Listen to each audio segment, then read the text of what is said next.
Mga kabytes, kamusta kayo?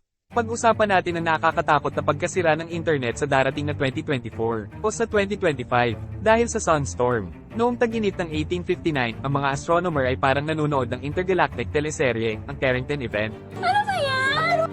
Ito ay ang matinding solar storm. Si Richard Carrington, ang astronomer ng bayan ng Red Hill malapit sa London, ay naging bida sa kakaibang kaganapan sa araw. Noong Agosto 1859, parang nagkaroon ng sunspot fiesta sa solar surface, kumuha ng atensyon ng mga astronomer worldwide. Noong September 1, si Carrington, habang nagdodrawing ng sunspots, biglang nasilaw sa malakas na pagliwanag ng araw. Kaya kayo, tandaan ninyo ang kasabihan. Stop, look, and listen. Akala ni Carrington may butas na siyang tinatabuan ng alien, pero sabi ng sunspots, "Hello Earth." Walang kamuwang-muwang si Carrington na ang intergalactic energy na kanyang nasilayan ay patungo na sa Earth. Pagtama ng epekto ng sunstorm sa ating planet Earth, naranasan natin ang coronal mass ejection o CME sa ating planeta, nag-cause ng geomagnetic storm na mas intense kesa sa kagandahan ng Northern Lights. Sa sobrang ganda, nagkaroon ng malawakang dance party ang auroras hanggang sa Caribbean. Sa States, ang liwanag sa Rocky Mountains ay sobrang liwanag, akala ng mga miners ay umaga na.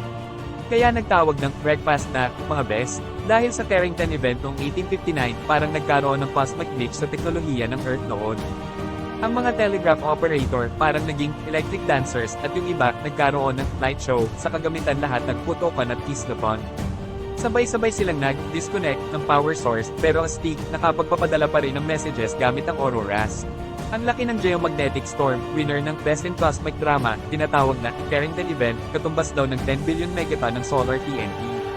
Lagot. Wala na, finish na. Ngayon, mga kabytes, nagbabala ang mga beshi natin sa NASA na maaring maulit ito sa 2020 o sa 2025. Or, may mga nag-aalala na baka maulit ang cosmic drama. Ano nga ba kung mangyari ito sa panahon ng modernong teknolohiya?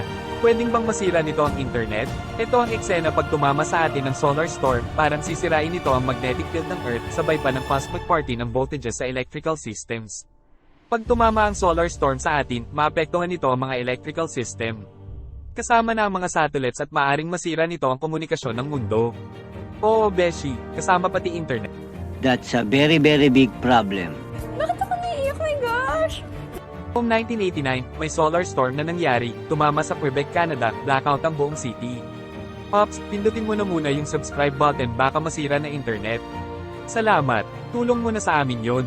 Mabalik tayo sa topic. Ang inaasang susunod na solar storm ay maaring maging mas malakas pa sa mga nakaraan na nangyari. Maapektuhan nito pati ang mga undersea cables. Yung undersea cables, parang mga influencers na may glass na aura, pero may kasama palang copper electrical line, tulad ng mga artista na may pabling. Sa teorya, di daw maapektuhan ng optical fibers ng solar storm, pero yung mga electronic systems na nakakabit dito ay masisira at kasama sa maapektuhan, pati ng mga satellite ay maapektuhan din. Meron lamang 8 minuto mula sa sun ang mga photons na bumiyahe papunta dito. Meron lamang 8 minuto para ipaalam ng NASA ang mangyayari at pagkilos ng mga nagbabantay ng satellites para i-off ito, para hindi maapektuhan ng electrical system ng mga yon.